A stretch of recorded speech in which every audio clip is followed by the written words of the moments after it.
اعوذ باللہ من الشیطان الرجیم بسم اللہ الرحمن الرحیم الحمد للہ رب العالمین الرحمن الرحیم مالک یوم الدین ایاک نعبد و ایاک نستعین صدق اللہ العظیم۔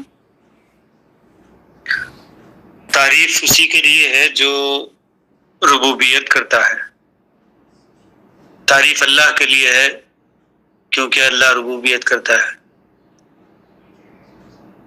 پروان چڑھانا، کسی شے کو ابتدائی مقام سے اٹھا کر انتہائی مقام تک لے کر جانا، کسی شے کے پیدائش کے مقصد کو حاصل کرنا، یعنی بیج کو پھل تک لے کے جانا، یہ ربوبیت کا تقاضا ہے، یہ ربوبیت کی ریکوائرمنٹ ہے۔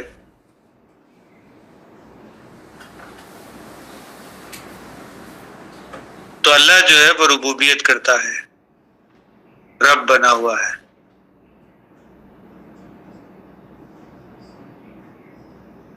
رحمانی طریقے سے بھی ربوبیت ہو رہی ہے، رحیمی تقاضے سے بھی ربوبیت ہو رہی ہے، اور مالکی تقاضے سے بھی ربوبیت ہو رہی ہے۔ اللہ کی کل صفات جو ہیں وہ انہی تین صفات کے گرد گھوم رہی ہیں۔ کچھ صفات اللہ کی رحمانی ہیں، کچھ رحیمی ہیں، کچھ مالکی ہیں۔ اگر ایکولی ڈیوائیڈ کیا جائے تو اگر 99 صفات جس کا احادیث میں ذکر آیا ہے، ویسے تو احادیث میں اللہ کی ہزاروں صفات کا بھی ذکر آیا ہے، لیکن اگر 99 صفات جو بائی نیم بتائی گئی ہیں ان کو بھی لے لیا جائے تو اس میں سے پھر تقریباً 33 صفات جو ہیں وہ رحمانی ہوں گی، تقریباً 33 صفات رحیمی ہوں گی اور 33 صفات مالکی ہوں گی۔ رحمان بلا بدل دینے والا، بلا طلب دینے والا، عطا کرنے والا، اور رحیم جو ہے وہ بار بار دینے والا اور رحم کرنے والا، جو تنظیم سے جس کا تعلق ہے، نظم و ضبط سے جس کا تعلق ہے، تاکہ رحمانی تقاضے سے جو کچھ دیا گیا ہے اس کو صحیح یوٹیلائز کیا جائے، پراپر یوٹیلائزیشن۔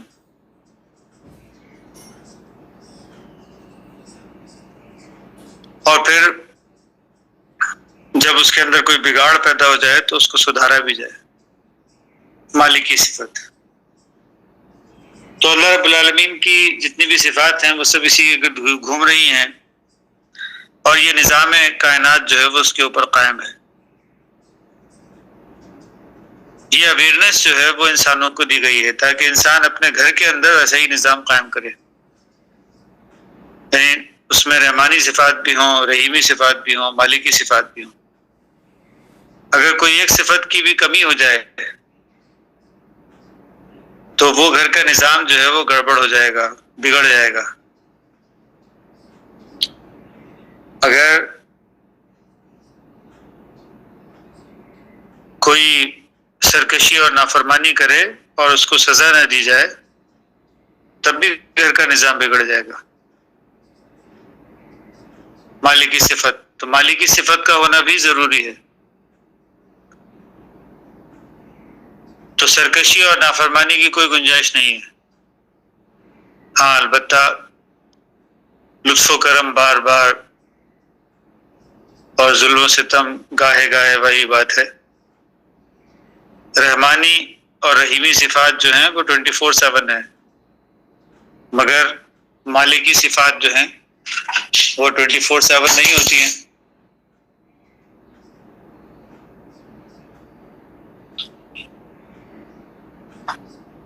اللہ مالک بنتا ہے مگر یوم الدین، خاص موقع پر جب جزا سزا کا موقع آتا ہے تو صرف اسی وقت مالک بنتا ہے، ہر وقت مالک نہیں بنا دیتا۔ ماں باپ اگر ہر وقت ڈنڈا اٹھا کے کھڑے رہیں تو تھوڑے دنوں کے بعد جو ہے وہ بچے سے فرنٹ ہو جائیں گے، عادی ہو جائیں گے اس کے، بغیر ڈنڈے کے کام ہی نہیں کریں گے۔ تو یہی حال جو ہے وہ کسی بھی نظام سلطنت کو چلانے میں بھی ہوتا ہے، کسی ادارے کو چلانے کے لیے بھی یہی صورتحال جو ہے وہ ضروری ہوتی ہے۔ مالک بنے مگر خاص موقع پر، ورنہ اس سے پہلے تک صرف تنظیم کی جائے اور جو کچھ دیا گیا ہے اس کا نظم و ضبط کے ساتھ قائم رکھا جائے۔ تو یہ اصول جو ہے وہ اللہ رب العالمین نے قائم کیا ہے۔ اس اصول کے اوپر کائنات کی ربوبیت ہو رہی ہے، اسی اصول کے اوپر جو ہے وہ انسانوں کی ربوبیت ہو رہی ہے۔ انسانوں کی ربوبیت کے لیے صرف مادیات کافی نہیں ہے، کیونکہ انسان روح کا حامل ہے، وہ جانوروں کی طرح ٹریٹ نہیں کیا جا سکتا۔ صرف مادی طور پر اس کو کھانے پینے اور جنسی لوازمات اور دوسرے رہنے کو گھر اور کھانے کو روٹی اور تن ڈھانکنے کو کپڑا مہیا کر دیا جائے تو صرف اتنا کافی نہیں ہوتا ہے۔ انسانوں کو جو ہے وہ روحانی ربوبیت کی ضرورت ہوتی ہے۔ روح کی ربوبیت جو شروع ہوتی ہے اخلاقیات سے، جس کو عالم ملکوت کہا جاتا ہے، اخلاقیات کا عالم، جہاں پر فرشتگی کی صفات انسانوں کے اندر پیدا ہوتی ہے، تو وہ بہت ضروری ہے۔ اس کے بعد پھر انسان جب دوسرے انسانوں کو اللہ کی طرف بلانے کا عزم کرتا ہے، اللہ اس کو یہ ڈیوٹی سونپتا ہے، تو پھر وہ انبیاء کے درجے کا کام ہوتا ہے۔ یہ جبروت کا عالم ہے، یہاں پر جو ہے وہ اللہ رب العالمین کا امر ہوتا ہے، جس کے تحت انسان جو ہے وہ انسانوں کو اپنی طرف بلاتا ہے۔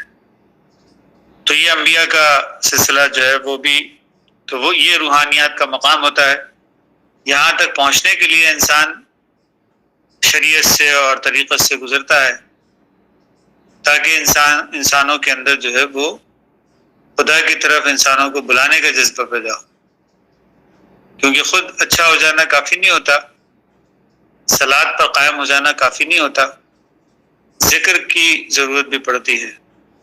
آپ خود بہت اچھے ڈرائیور ہوں اور سڑک کے اوپر گاڑی لے کے نکل جائیں، مگر بہت سارے ڈرائیور ایسے ہوں جو اچھی گاڑی نہیں چلاتے ہوں، جنہوں نے لائسنس جو ہے وہ حاصل نہیں کیا، پراپر طریقے سے سمجھا بوجھا نہیں،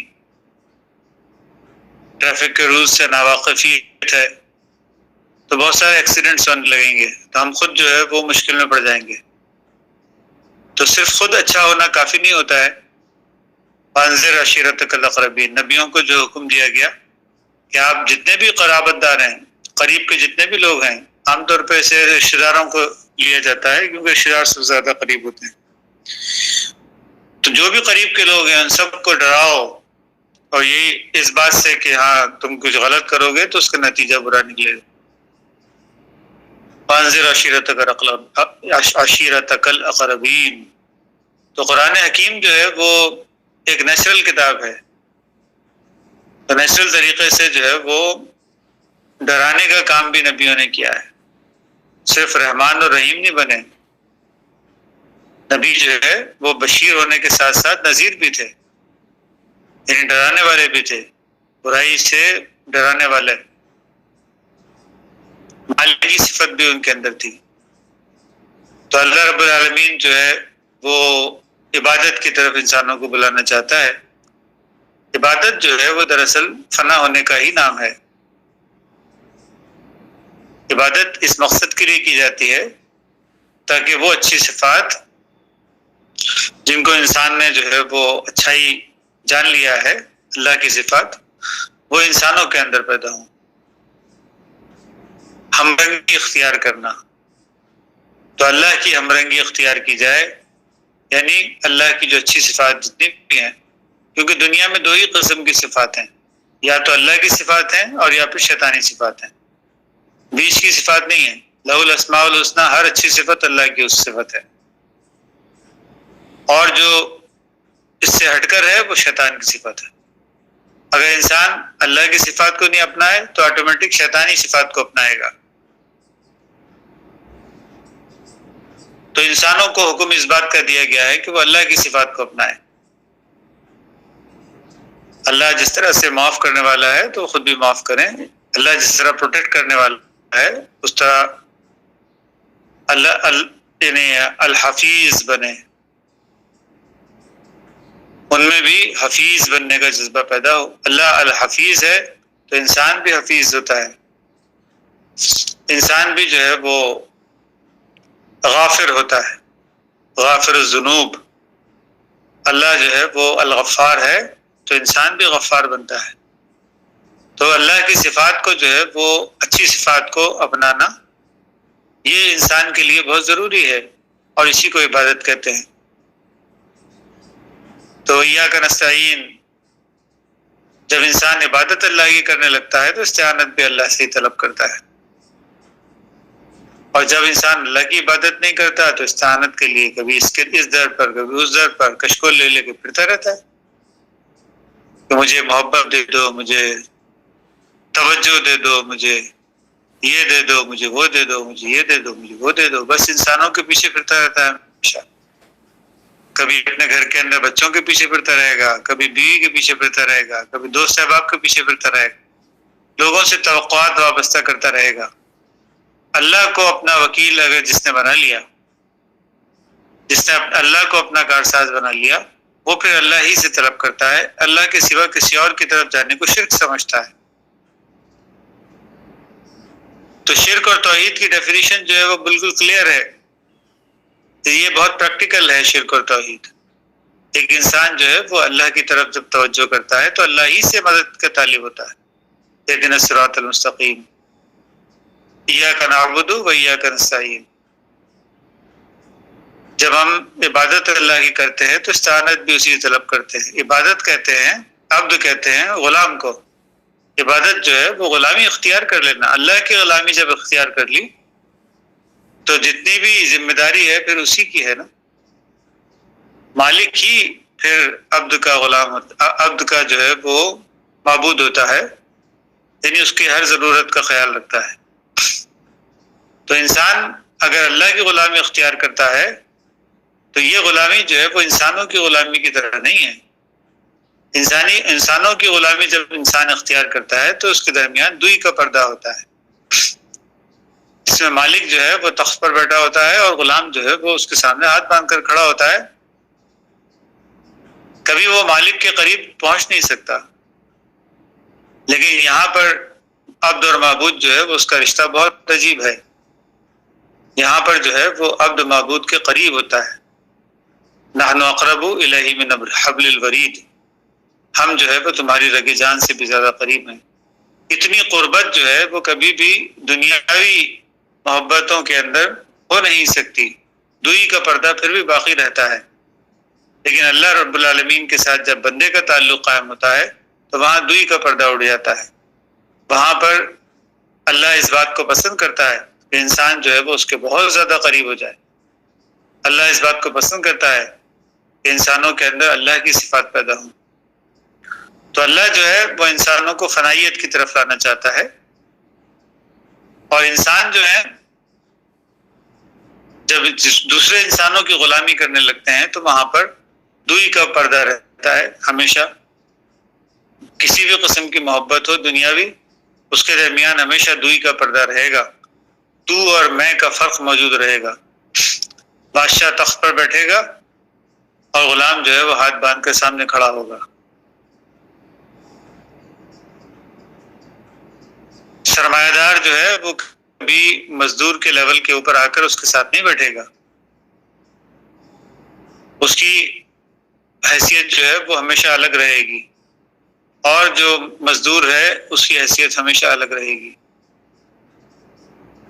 تو انسانوں کی غلامی جو ہے وہ انسانوں کے درمیان تفریق کا سبب بنتی ہے، لیکن اللہ کی غلامی جو ہے وہ انسانوں کے اندر وحدت کا سبب بنتی ہے. کیونکہ ہر انسان کے اندر جو ہے وہ خدا کا نور جو ہے وہ جھلکتا ہے. ہر انسان ایک دوسرے انسان سے قربت محسوس کرتا ہے. تو توحید جو ہے وہ اسی کا نام ہے توحید دراصل وحدت انسانیت کا نام ہے۔ جب ہم اللہ کی توحید کا ذکر کرتے ہیں تو دراصل مراد یہ ہوتی ہے کہ انسانوں کے درمیان وحدت جو ہے وہ اسی سے پیدا ہوتی ہے، انسانوں کے درمیان آپس میں محبت جو ہے وہ حقیقی محبت اسی سے پیدا ہوتی ہے، کیونکہ ایک انسان اللہ کی فطرت پر قائم جب ہو جاتا ہے، جیسے کہ اللہ رب العالمین نے فرمایا کہ فطرت اللہ التی فطر الناس علیہا ذالک الدین القیم، اللہ رب العالمین نے ایک ایسا راستہ بتایا ہے، ایک ایسا استقامت والا راستہ بتایا ہے، ایک ایسا زندگی گزارنے کا طریقہ بتایا ہے، دین بتایا ہے کہ جس کے ذریعے سے انسانوں کے اندر آپس میں محبت پیدا ہو جاتی ہے، ایک وحدت کا تصور جو ہے پیدا ہو جاتی ہے، یکجہتی پیدا ہو جاتی ہے، وحدت پیدا ہو جاتی ہے۔ تو توحید جو ہے، اللہ کی توحید کا مقصد جو ہے وہ انسانوں کے درمیان وحدت قائم کرنا ہے، کیونکہ ہر انسان کے اندر جو ہے وہ اللہ کا نور ہے، ہر انسان کے اندر اللہ کا نور پیدا ہوتا ہے جب بھی وہ اللہ سے قربت اختیار کرتا ہے، پھر ایک انسان اور دوسرے انسان کے درمیان آپس میں محبتوں کے رشتے ڈیولپ ہوتے ہیں۔ تو یہ توحید جو ہے وہ دراصل وحدت انسانیت کا نام ہے، اللہ کو ایک ماننا، اللہ کے سوا کسی اور کی غلامی کو اختیار نہ کرنا، اس سے انسانوں کے درمیان آپس میں محبت پیدا ہوتی ہے، اس سے انسانوں کے درمیان آپس میں یکجہتی اور اخوت پیدا ہوتی ہے۔ مومن جو ہیں وہی بھائی بھائی ہوتے ہیں، ان میں بھائیوں جیسی محبت جو ہے وہ اسی وقت پیدا ہوتی ہے، وہ اخوت جو ہے کے جذبات جو ہیں اسی وقت پیدا ہوتے ہیں جب وہ اللہ کے کہے کے اوپر قائم ہو جاتے ہیں۔ بیوی اور شوہر کے درمیان محبت اسی وقت تک قائم رہتی ہے جب تک وہ اللہ کے بتائے ہوئے طریقے کے اوپر رہیں۔ اگر اللہ کے بتائے ہوئے طریقوں کے اوپر نہیں رہیں گے تو شوہر اور بیوی کے درمیان بھی اختلاف پیدا ہو جائے گا۔ تو انسانوں کو انسانوں سے جوڑنے کے لیے اللہ رب العالمین نے ایک طریقہ بتلایا ہے کہ ہر انسان جو ہے وہ اللہ کی طرف اللہ کی عبادت کرے، ہر انسان اللہ کو اپنا معبود مان لے، ورنہ جو اللہ کو اپنا معبود نہیں مانتا تو پھر شیطان اس کا معبود بن جاتا ہے، اور شیطانیت جو ہے وہ انسانوں کے درمیان تفریق کا سبب بنتی ہے۔ یہی بات جو ہے وہ آدم و ابلیس کے قصے کے اندر بتائی گئی ہے کہ جب کبھی بھی انسان شیطان کے بہکاوے میں آ جاتا ہے تو پھر وہ اپنی ذات کے اوپر جو ہے وہ بس جڑ جاتا ہے، کسی دوسرے انسان کو کے ساتھ اس کے محبت کے رشتے جو ہیں وہ قائم نہیں رہتے، اس کے کپڑے اتر جاتے ہیں، ایک دوسرے کے عیب جو ہیں وہ دکھنے لگ جاتے ہیں۔ یہ کیفیت جو ہے وہ پیدا ہو جاتی ہے انسانوں کے اندر۔ اگر خدا کی طرف توجہ نہ ہو، اگر خدا کی عبادت کو اختیار نہ کیا جائے تو انسان جو ہیں وہ ایک دوسرے کے سامنے ننگے ہو جاتے ہیں۔ وہ جو تقوی کا لباس ہے جب اتر جاتا ہے تو انسانوں کے درمیان اختلاف پیدا ہو جاتا ہے۔ تو وحدت، اللہ کی وحدت دراصل انسانوں کے درمیان وحدت قائم کرنے کا ذریعہ ہے۔ توحید، اللہ کی توحید دراصل انسانوں کے درمیان توحید پیدا کرنے کا ذریعہ ہے۔ تو قرآن حکیم جو ہے وہ روزانہ ہم لوگ اسٹڈی کرتے ہیں، اور مقصد اس کا صرف یہی ہوتا ہے تاکہ وحدت انسانیت قائم ہو، آپس میں محبتیں جو ہیں وہ پیدا ہوں۔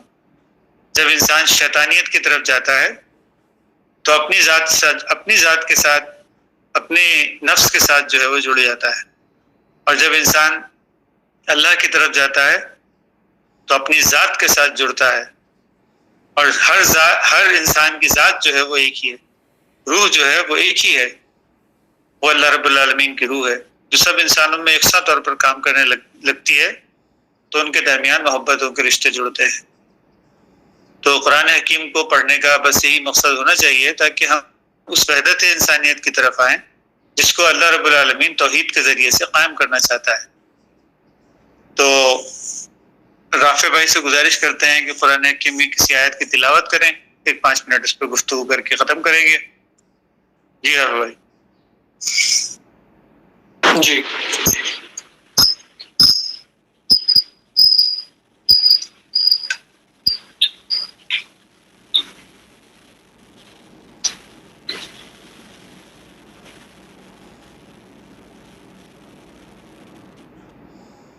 یہ سورت نمبر ہے 74، سورہ مدثر،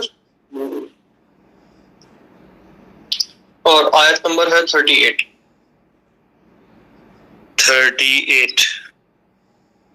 جی پڑھیے گا آپ۔ اعوذ باللہ من الشیطان الرجیم، بسم اللہ الرحمن الرحیم، کل نفس بما کسبت رہینا، ہر شخص اپنے اعمال کے بدلے میں گروی ہے۔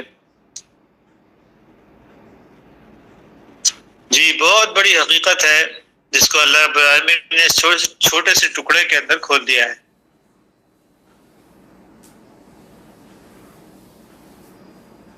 گروی رکھنا، رہن رکھنا کسے کہتے ہیں؟ جیسے انسان نے کوئی چیز جو ہے وہ کسی سے لی اور اس کے بدلے میں کوئی چیز اس کے حوالے کر دی کہ جب میں یہ چیز تم کو واپس کروں گا تو پھر یہ چیز مجھے واپس کر دینا۔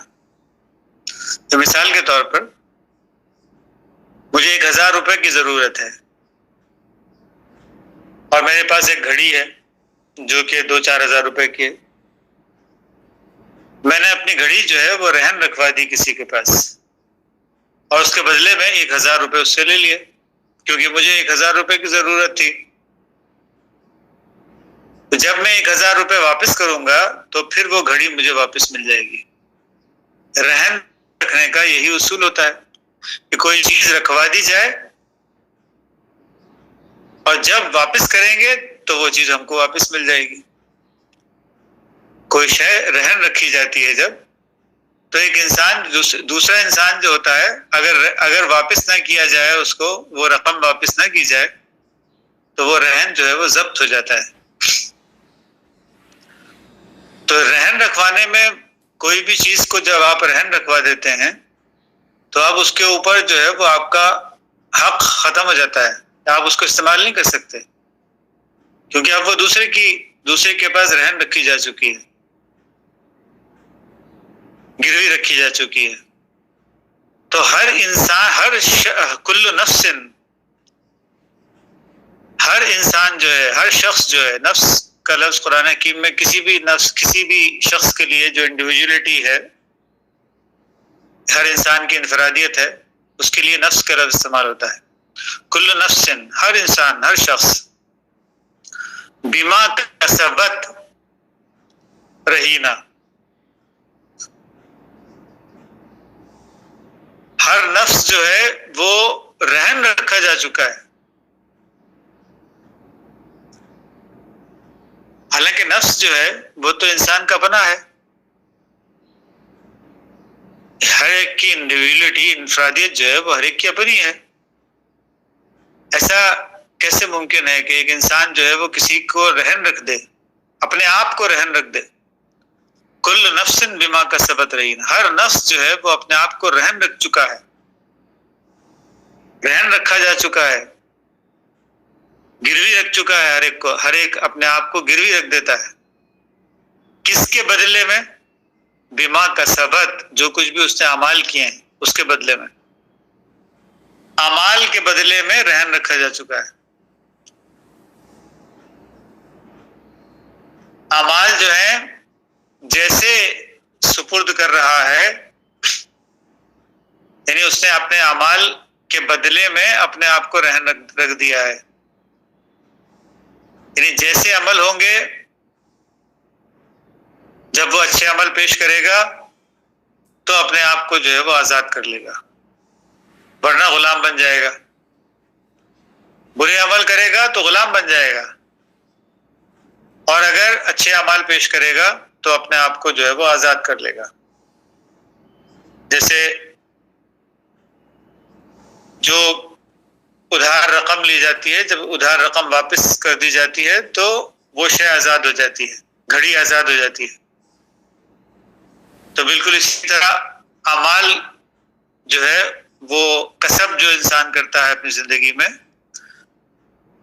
تو کسب جو ہے وہ کیا، اس کا جو بھی کسب ہوتا ہے اس کے بدلے میں وہ انسان کا نفس جو ہے وہ اس کا رہن رکھا جا چکا ہے، وہ غلام ہو گیا.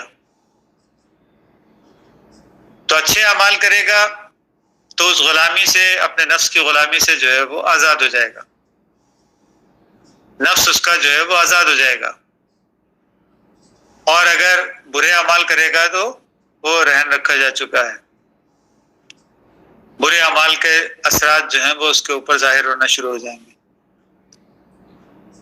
تو گروی رکھ دیا ہر انسان نے اپنے آپ کو، جیسا عمل کرے گا تو ویسا اس کا بدلہ پائے گا. مراد اس کی یہاں پہ یہی ہے کہ جو انسان جیسا عمل کرتا ہے ویسا اس کا بدلہ پاتا ہے. اچھے اعمال کرے گا تو اچھے اعمال کے ذریعے سے اس کا نفس ڈیولپ ہوگا. اس کو قرآن حکیم نے اور جگہ پہ بھی فرمایا.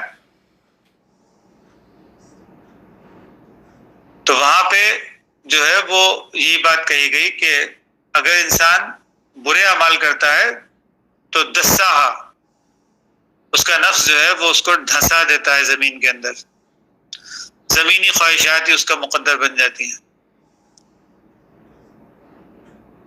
اور جب انسان جو ہے وہ اچھے عمل کرتا ہے تو اس کے نتیجے میں زکاہا، یعنی وہ ڈیولپ ہوتا ہے. تو نفس کو جو ہے وہ ڈیولپ کرنا ہے، نفس کو جو ہے وہ زمین میں دھسانا نہیں ہے. نفس جب ڈیولپ ہوتا ہے تو آسمان میں اڑنے کے قابل ہوتا ہے، اور جب نفس جو ہے زمینی خواہشات اس کو پکڑ لیتی ہیں تو وہ زمین میں دھسا دیتا ہے انسان کو. تو جیسا انسان کا عمل ہوتا ہے، جیسا انسان کا کسب ہوتا ہے، اس سے یا تو زمین کے اندر دھس جاتا ہے انسان اور یا پھر آسمان کی بلندیوں پر اڑتا ہے.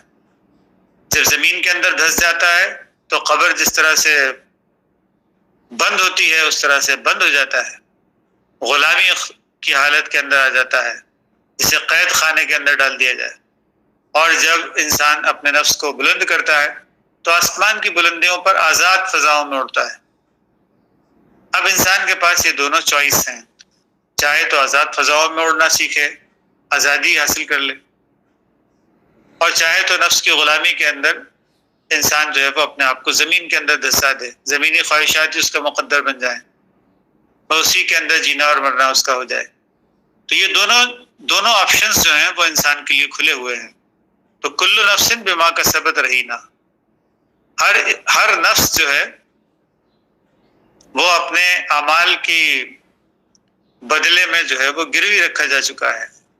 جیسے اعمال ہوں گے، جب اچھے اعمال کرے گا تو اپنے نفس کو چھڑا لے گا، اور برے اعمال کرے گا تو اپنا نفس اس کو غلامی کے اندر جو ہے وہ دھسا دے گا زمین میں. تو اب انسان کے پاس چوائس ہے. مطلب کیا ہے اس بات سے کہ چوائس ہے انسان کے پاس، چاہے تو اچھے اعمال کر کے اپنے نفس کو غلامی سے آزاد کرا لے، آزاد فضاؤں میں اڑے، اور چاہے تو اپنے نفس کی غلامی اختیار کر کے خواہشات کے اندر اور مزید دھستا چلا جائے. یہ دونوں آپشنز موجود ہیں. تو عام طور پہ نفس جو ہے وہ کیا کرتا ہے، ان النفس لامارۃ بالسوء، عام طور پہ نفس جو ہے وہ خواہشات پیدا کر کے برائی کی طرف انسانوں کو جو ہے وہ راغب کرتا ہے. ان النفس لامارۃ بالسوء، یہ جانوروں والا نفس ہے. جانور سب اکٹھا ہوئے تو انسان بنا ہے. جانوروں کی جتنی بھی خواہشات ہیں وہ سب انسانوں کے اندر پائی جاتی ہیں. یہ خواہشات جب انسان ان کے پیچھے لپک جاتا ہے، ان کے پیچھے پیچھے جو ہے وہ دوڑنے لگتا ہے، تو کیا ہوتا ہے کہ یہ انسان جو ہے وہ پھنس جاتا ہے اس کے اندر. تو وہ لوگ جو ہیں وہ لوگ ہوتے ہیں جن کو جہنم جو ہے وہ ان کے لیے جو ہے وہ لفظ استعمال کیا گیا ہے، آگ میں جلتے رہتے ہیں ہمیشہ. خواہشات جو ہیں وہ ہمیشہ آگ پیدا کرتی ہے، وہ انسان کے اندر جو ہے وہ حاصل کرنے کی جستجو پیدا کرتی ہے. یہ بھی لے لوں، وہ بھی لے لوں، وہ بھی لے لوں، وہ بھی لے لوں، یہ بھی میرے پاس جمع ہو جائے، وہ بھی میرے پاس جمع ہو جائے. ہر وقت ایک آگ ہے جو اندر جل رہی ہے.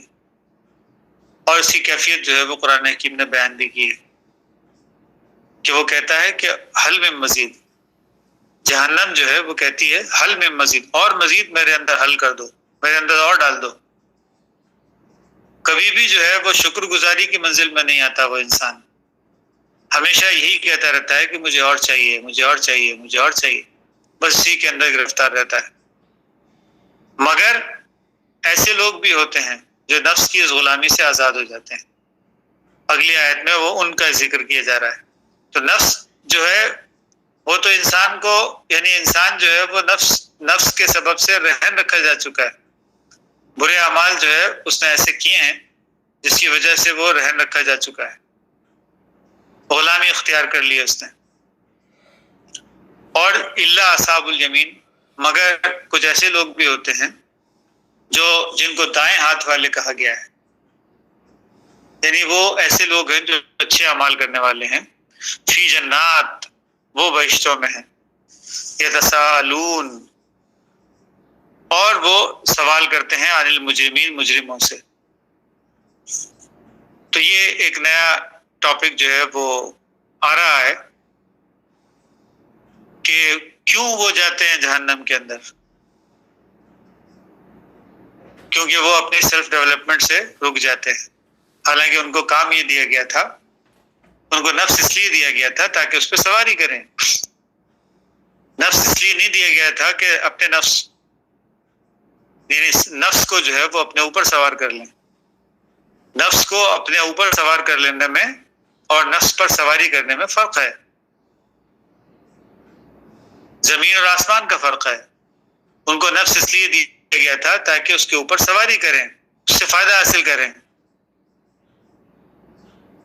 اور اس سے جو ہے وہ اپنی جنتوں میں جائیں. لیکن انہوں نے کیا کیا، نفس کو خود اپنے اوپر سوار کر لیا، خود گروی رکھے گئے، اپنے آپ کو، اپنے نفس کو گروی رکھ دیا. انہوں نے ایسے برے اعمال کیے جس کی وجہ سے وہ نفس جو ہے وہ ان کے اوپر سوار ہو گیا. تو اب وہ کہیں بھی اڑنے کے قابل نہیں رہے، بھاری ہو کے وہیں نیچے زمین میں دھس گئے. تو ما سلکم فی سقر، پوچھتے ہیں تم کو کس چیز نے دوزخ میں ڈالا. قالو لم نک من المصلین، وہ کہیں گے کہ ہم نے سیلف ڈیولپمنٹ کا کام چھوڑ دیا تھا، ہم نے اللہ سے اپنا تعلق قائم نہیں کیا.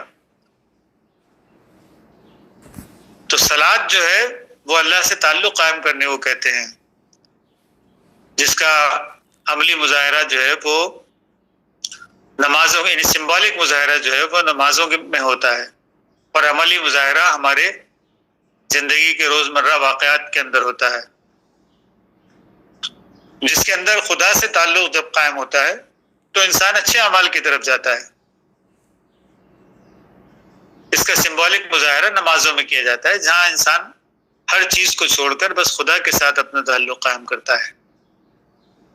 حواس گم، قیاس گم، نظر سے آس پاس گم، ایسی کیفیت کے اندر انسان جو ہے وہ آتا ہے. اسی کو صلاۃ کہتے ہیں، یعنی اللہ کے ساتھ جڑ جانا. صلاح کہتے ہیں جڑ جانے کو. تو یہ وہ لوگ جواب دیں گے کس چیز نے دوزخ میں ڈالا تم کو. ما سلکم فی سقر قالوا لم نک من المصلین، وہ کہیں گے کہ ہم نمازی نہیں تھے، ہم جو ہے وہ مصلی نہیں تھے، ہم نے خدا کے ساتھ اپنا تعلق قائم ہی نہیں کیا، ہم تو شیطان کے چکر میں پڑے رہے، بس شیطانی کام کرتے رہے. تو یہ قرآن حکیم جو ہے وہ بتا رہا ہے وَلَمْ نَكُ نُطْعِمُ الْمِسْكِينَ، مسکینوں کو کھانا بھی نہیں کھلایا. یہ سیلف ڈیولپمنٹ بھی رک چکی تھی ہماری، انسانوں کے ساتھ بھی ہمارا تعلق خراب ہو چکا تھا. جن کا سکون مٹ چکا ہے وہ ہمارے آس پاس ہی تھے، ہمارے اپنے پڑوس میں تھے، ہمارے اپنے رشتے دار تھے، ہمارے اپنے دوست احباب تھے. جن کا سکون لٹ گیا تھا، ان کے پاس کھانے کو کھانا نہیں تھا، پہننے کو کپڑا نہیں تھا، اور روحانی طور پر، اخلاقی طور پر بھی گراوٹ کا شکار ہونے کی وجہ سے مسکین ہو گئے تھے. مگر ہم نے ان کی ڈیولپمنٹ کے لیے کچھ بھی کام نہیں کیا. تو نہ ہم نے صلاۃ قائم کی، نہ ذکر کی طرف آئے، نہ صلاۃ قائم کی، نہ ذکر کی طرف آئے. نہ سیلف ڈیولپمنٹ کا کچھ کام کیا، نہ انسانوں کی ڈیولپمنٹ کے لیے کچھ کام کیا، کچھ بھی ایسا نہیں کیا. اور اس کے بجائے ہم کیا کرتے رہے؟ وَكُنَّا نَخُوضُ مَعَ الْخَائِضِينَ، ہم بحث کرنے والے بس بنے رہے، بحثوں و بحثیں میں مشغول رہا کرتے تھے. بس اپنی سیلف ڈیولپمنٹ کے اوپر سے بھی توجہ ہٹی ہوئی تھی، انسانوں کو اللہ کی طرف لانے کے لیے بھی توجہ ہٹی ہوئی تھی. یہ دونوں طرف توجہ ہماری موجود نہیں تھی، بس ہم تو خالی بحثوں و بحث میں پڑے ہوئے تھے. یہ اللہ رب العالمین جو ہے وہ بتا رہا ہے. اور کیا؟ وَكُنَّا نُكَذِّبُ بِيَوْمِ الدِّينِ، اور روز جزا کو جھٹلاتے تھے. پریکٹیکلی جھٹلاتا ہے نا انسان. سب لوگ بولیں گے کہ ہاں ٹھیک ہے، قیامت آئے گی، قیامت آئے گی، قیامت آئے گی. قیامت آئے گی تو ہوگا کیا بھائی؟ جو برے کام کیا اس کا بدلہ بھی دیا جائے گا، جو اچھے کام کیا اس کا بدلہ دیا جائے گا. لیکن انسان کی توجہ نہ اچھے کاموں کی طرف ہے، نہ برے کاموں کو چھوڑنے کی طرف ہے. تو انسان پریکٹیکلی روز جزا کو جھٹلاتا ہے. تو روز جزا کو جھٹلانے کا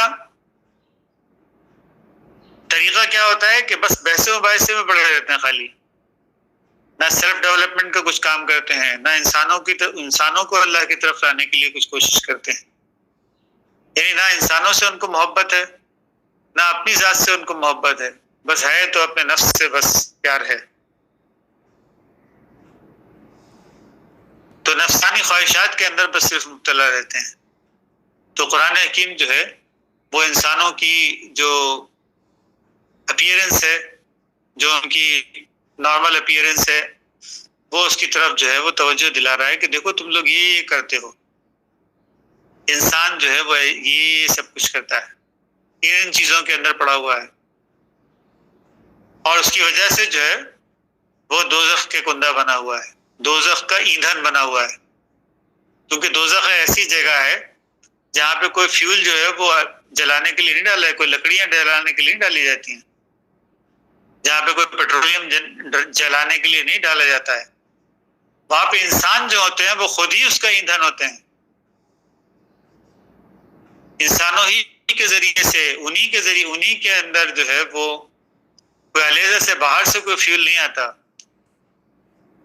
انسان کے اپنے اندر ہی آگ لگ جاتی ہے، انسان خود ہی جلنے لگتا ہے، اپنی خواہشات کے اندر خود ہی جلنے لگتا ہے. تو یہ قرآن حکیم نے جہنم کی کیفیات کو بتایا ہے، اور ایسے لوگوں کا ذکر کیا ہے کہ جو لوگ جو ہیں وہ اس کی طرف نہیں جاتے، جو جنتوں کے اندر جاتے ہیں، رہتے ہیں، وہ اصحاب الیمین ہیں، وہ دائیں ہاتھ والے ہیں. تو دائیں ہاتھ اور بائیں ہاتھ والوں کی دو ٹرمز جو ہے وہ قرآن حکیم استعمال کرتا ہے. بائیں ہاتھ والے وہ ہیں جو اپنے نفس کی خواہشوں کے اندر جلتے رہتے ہیں، اس دنیا کے اندر بھی اور مرنے کے بعد کی زندگی کے اندر بھی آگ میں جائیں گے. اور دوسری طرف وہ لوگ ہیں جو اپنے نفس کو جو ہے وہ زمین میں گاڑتے نہیں ہیں بلکہ اس کے اوپر سواری کرتے ہیں. ایسے لوگ جو ہیں وہ بہشتوں کے اندر ہوتے ہیں. وَنَهَا النَّفْسَ عَنِ الْهَوَىٰ فَإِنَّ الْجَنَّةَ هِيَ الْمَأْوَىٰ. قرآن حکیم میں ایک اور دوسری جگہ پہ بھی یہی بات آئی کہ جس نے جو ہے وہ اپنے نفس کے اوپر، اپنی خواہشات کے اوپر قابو پا لیا، یعنی اس کے اوپر سواری کی جس نے، جنت جو ہے وہ اس کا ٹھکانہ ہوتا ہے. اس پر کوئی سوال ہے تو ہم لے سکتے ہیں. جی جناب، کوئی سوال ہے تو ہم لے سکتے ہیں اس کے اوپر، ورنہ پھر اس کو ختم کرتے ہیں.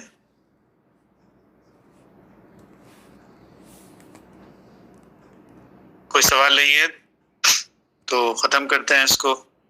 دعا کرتے ہیں. بارک اللہ لنا ولکم فی القرآن العظیم ونفعنا وإیاکم بالآیات والذکر الحکیم انہ تعالی جواد ملک بر رؤوف رحیم رب حلیم. آمین ثم آمین.